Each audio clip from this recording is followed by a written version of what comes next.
తాకి పాడేనే రాగాలు. ఈ నేల తల్లి పొట్ట సించుకొనొచ్చే పంటసేల మురిపాలు. మా గాని కురుల అంచు పచ్చంగా మారి మెరిసిపోవు అందాలు. ఆ కొండ కోణలల్ల పొద్దు బుడవంగా కదిలేనంట పాదాలు.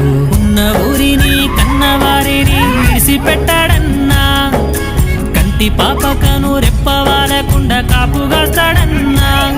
ఏ దిక్కుల్లోనూ ఉన్న గుండెల్లో దాగున్న మమకారమంతా మట్టిపైనే. రైతన్నా రాజు నీవేనన్నా, నీ చెమట సుక్కల బతుకే బుక్కెడు మెతుకులన్నా. ఓ రైతన్నా